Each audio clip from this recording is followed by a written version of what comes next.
तो 100 एक स्प्रे में आपका कम से कम 20% चावल की खेती की उपज बढ़ सकती है, कम से कम 20%। और आम की खेती के ऊपर में जब भी आम के ऊपर में फूल लगते हैं, आम में जब भी फूल लगते हैं, उस समय आपने देखा होगा उस झाड़ के नीचे जाके देखिए, फूल नीचे गिरे हुए दिखते हैं आपको। एक फूल नीचे गिरना मतलब एक फल नीचे गिरना है। जब भी फूल आपके आम के पेड़ के ऊपर में लगते हैं, उस समय आपको ये कीड़े उसके ऊपर में अटैक होता है। उस समय आपको ये इस्तेमाल वो नीचे गिरने से बचाते हैं, पूरे फूल नीचे गिरने से बचाते हैं, और फूलों का फलों में कन्वर्शन होना लाजमी होता है। आम की खेती कौन करता है यहाँ पे? अल्फांसो हापुस आंब्याची शेती है। हापुस आम में आपने देखा होगा कि आम की खेती में कभी कभी ऐसे कुरेदे हुए आम निकलते हैं जिसको क्वालिटी नहीं मिलती है। ये होता है हॉपर का अटैक होता है फ्लावरिंग के समय। उसी समय आपको यमाई सिट्रे का इस्तेमाल करना है 1 लीटर पानी में 2 ml के हिसाब से। अब ये मत पूछना कि आम का पेड़ बहुत बड़ा होता है, ऊपर जाके छिड़काव कैसे करें, वो आपकी प्रॉब्लम है।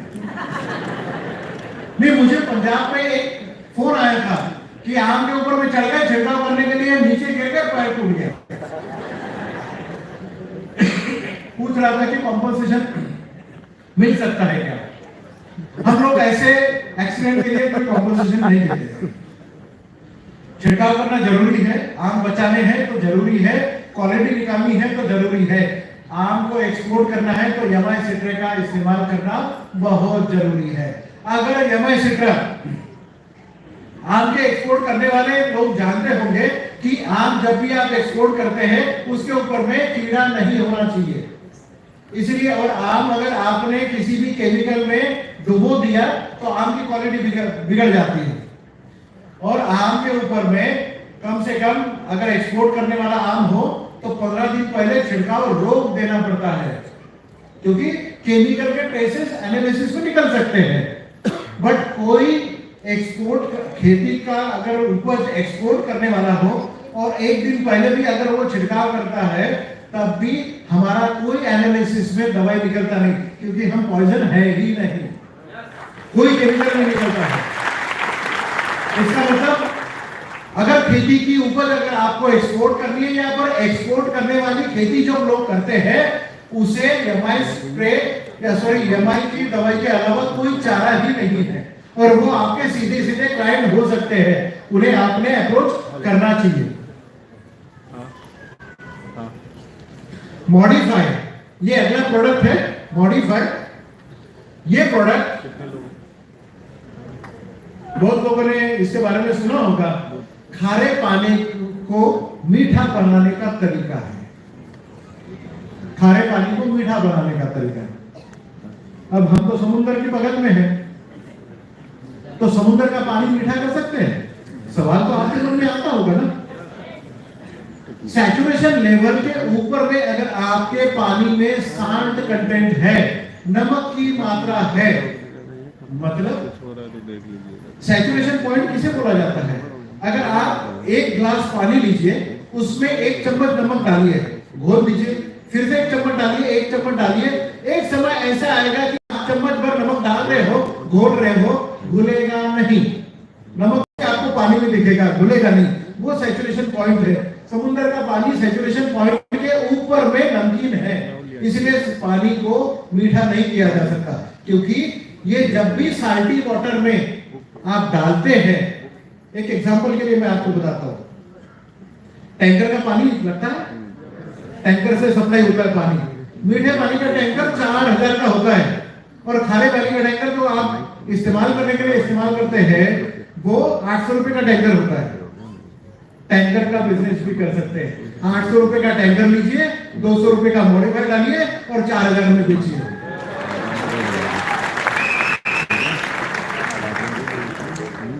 गुजरात में लोग करते हैं, कच्छ एरिया में 800 रुपए का टैंकर लेते हैं, जो आपको हाथ पैर के लिए या फिर किसी और के लिए आप इस्तेमाल करते हैं। उसमें मॉडिफाइड डाल के आप मीठा करके उसको मीठा पानी का टैंकर करके बेच सकते हैं। अगर पीने के पानी में अगर आपने मॉडिफाइड डाला तब भी ये पीने योग्य रहता है। ये बफरिंग सॉल्यूशन है, साल्ट को नीचे रख देता है और ऊपर का पानी मीठा हो जाता है। आप टेस्टिंग कैसे कर सकते हैं इसका? एक ग्लास भर पानी लीजिए, बिस्लरी जैसी पानी की बोतल है, आप लीजिए, आधा लीटर पानी लीजिए ग्लास भर। उसमें पहले आप क्लाइंट को बोलिए कि इसको पी के देखें, मीठा पानी है क्योंकि आपने बोतल से निकला हुआ है। उसके बाद आप उसमें 1 चम्मच नमक डालिए, 2 चम्मच नमक डालिए, फिर चम्मच से घोल दीजिए, फिर उसे पीने के लिए बोलिए, वो बोलेगा ये नमकीन हो गया, मीठा पानी नमकीन कर दिया आपने उसमें।